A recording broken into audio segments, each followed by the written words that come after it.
OpenAI is committing tens of billions of dollars to remove a single point of failure from its future. Not a rival, not regulators, but Microsoft, the company that helped it scale faster than anyone else. For much of the last decade, OpenAI and Microsoft were widely viewed as inseparable. Microsoft supplied what few others could: large-scale capital, global cloud infrastructure, enterprise distribution, some and a level of political and institutional legitimacy that helped OpenAI move from a research lab into the center of the technology industry. In return, OpenAI delivered the most advanced AI models the world had ever seen, systems that quickly became reference points for what large-scale generative AI could do. Together, they shaped the public's first sustained encounter with AI that felt broadly capable, accessible, and transformative. The technical backbone of this relationship was Microsoft's Azure. Training runs, inference workloads, API traffic, internal experimentation, and enterprise deployments all flowed through Azure's global data centers. Early on, this structure made perfect sense. OpenAI avoided the massive upfront cost and operational complexity of building its own infrastructure, while Microsoft secured a privileged position at the center of the AI wave it believed would redefine computing. As OpenAI's models grew more capable, their appetite for compute expanded dramatically. Each successive generation demanded orders of magnitude more processing power, more energy, and longer uninterrupted training cycles. Costs didn't rise gradually, they compounded. What had once been a strategic advantage, outsourcing infrastructure, began to resemble a structural constraint on how fast and how far OpenAI could push. By 2024, OpenAI confronted a stark reality that few outside the industry fully understood. It was running one of the most compute-intensive operations ever created, while owning almost none of the physical machinery that made its progress possible. In technology, dependence rarely announces itself loudly. It emerges quietly, disguised as convenience. For OpenAI, the dependency wasn't ideological or contractual, it was operational. Azure controlled capacity allocation, SHE pricing structures, upgrade cycles, and hardware availability. Even with priority access, OpenAI remained downstream from Microsoft's broader infrastructure decisions.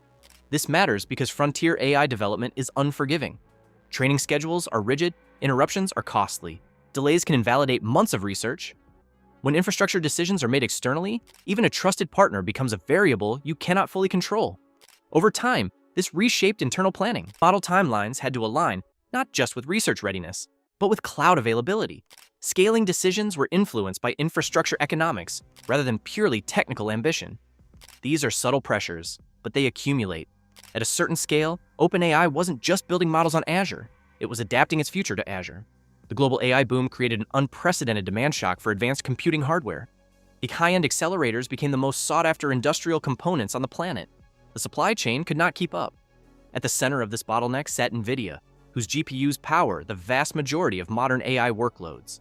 Demand surged across industries, cloud providers, startups, governments, research labs. Everyone wanted the same chips at the same time. Even Microsoft, with enormous purchasing power, faced constraints. Delivery timelines stretched. Allocation decisions became strategic. Like internal products competed with external customers. OpenAI, despite its importance, was not immune. For OpenAI, this wasn't just inconvenient, it was existential. Frontier model development depends on guaranteed, uninterrupted access to massive clusters for extended periods.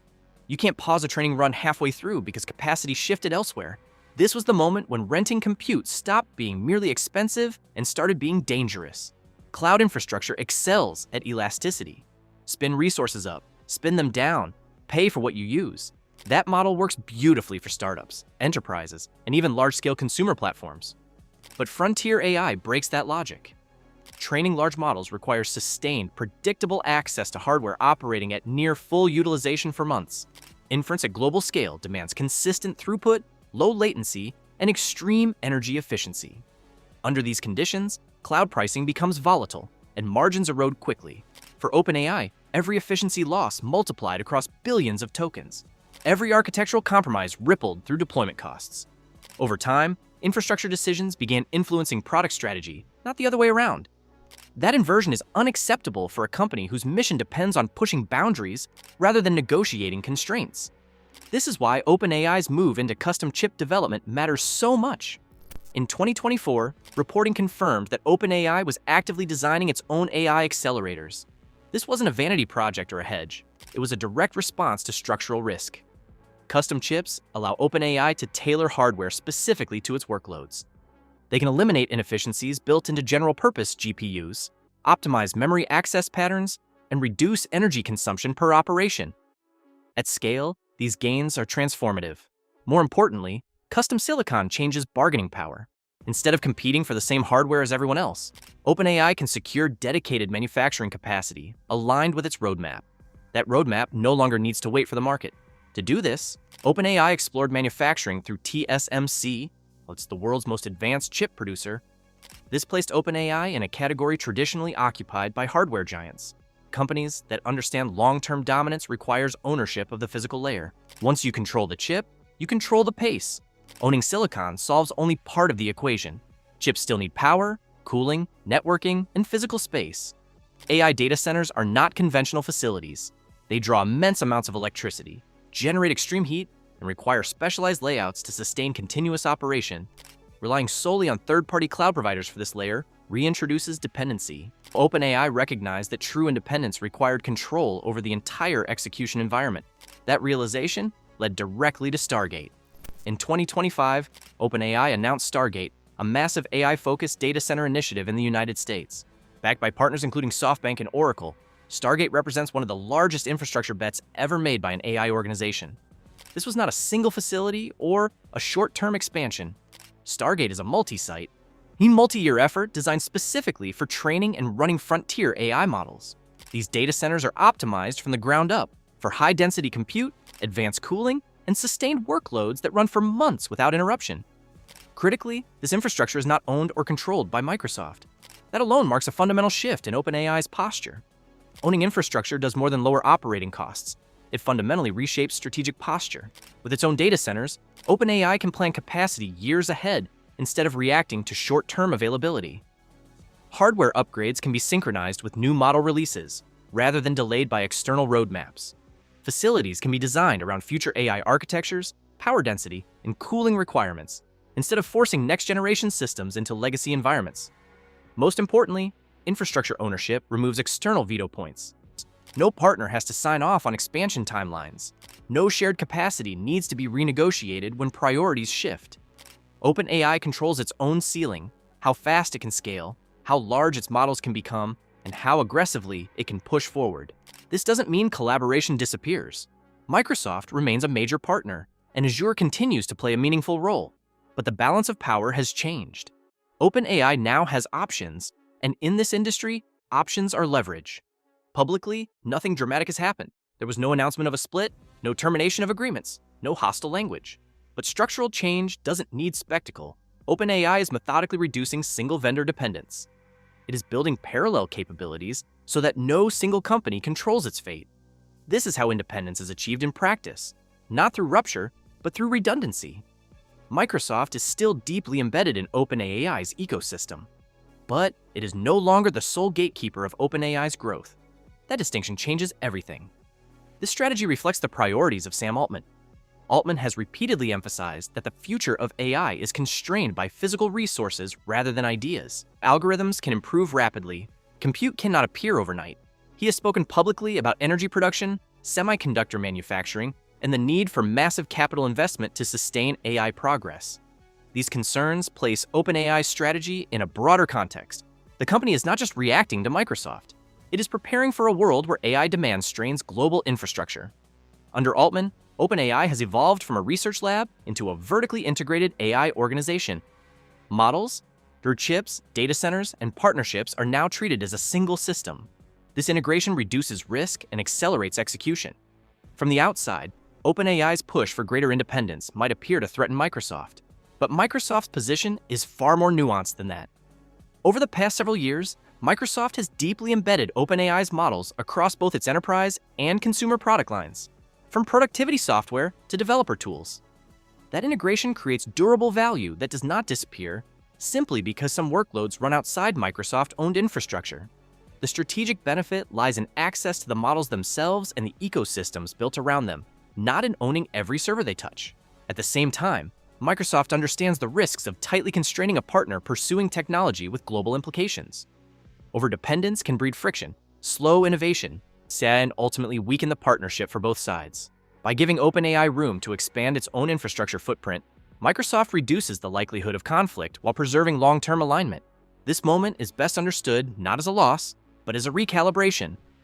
Microsoft retains influence, integration, and upside, while adapting to a partner that is no longer operating at startup scale, but at the level of global infrastructure. OpenAI's move sends a clear and powerful message to the entire AI industry. The future will belong to organizations that control their own infrastructure, not just their algorithms. Renting compute is enough to experiment, prototype, and deploy early products, but it breaks down at scale. When AI systems reach frontier-level complexity, dependence on third-party infrastructure becomes a strategic weakness rather than a convenience. As AI workloads continue to grow, constraints around energy, advanced chips, and physical data center capacity will only intensify. These are not problems that can be solved with better software alone. Companies that lack control over these layers will eventually hit hard ceilings and limits on how large, fast, or efficient their systems can become. OpenAI is moving aggressively to avoid that outcome by securing compute, power, and scale on its own terms. The consequence is higher barriers to entry and faster consolidation across the industry. The divide between companies that merely use AI and those that shape its future will grow wider and harder to cross. So did OpenAI escape Microsoft? Not emotionally. There was no fallout, no public feud, no dramatic separation, and not contractually. The partnership still exists, and Microsoft remains deeply embedded in OpenAI's ecosystem. But structurally, yes. And that distinction is everything. By designing its own custom AI chips, OpenAI is no longer bound to the cost curves, supply constraints, and performance trade-offs of off-the-shelf hardware. It gains the ability to tune compute specifically to its models, lowering long-term costs while pushing performance further. That by building and backing its own data center infrastructure, OpenAI takes control of scale and timing. Capacity planning no longer depends entirely on another company's priorities or internal competition. And by diversifying partners across chips, cloud, energy, and capital, OpenAI ensures that no single organization can dictate its future trajectory. This isn't rebellion, and it isn't a breakup. It's inevitability. And any organization operating at the frontier eventually collides with the limits of renting critical infrastructure. OpenAI reached that point sooner than most because of how fast it grew and how compute-intensive its work became. Faced with that reality, it made a clear choice. Renting the future was too risky, so it decided to build it. That leads to the real lesson here. In the AI era, intelligence itself is no longer rare. Ideas travel instantly, models spread quickly, and talent is global. What's scarce is compute, energy, and infrastructure you actually control. OpenAI recognized that before dependency hardened into destiny and acted while it still could. If you want analysis that goes beyond headlines and explains the deeper forces shaping technology, subscribe. The next shift is already forming, and it will be even bigger than this one.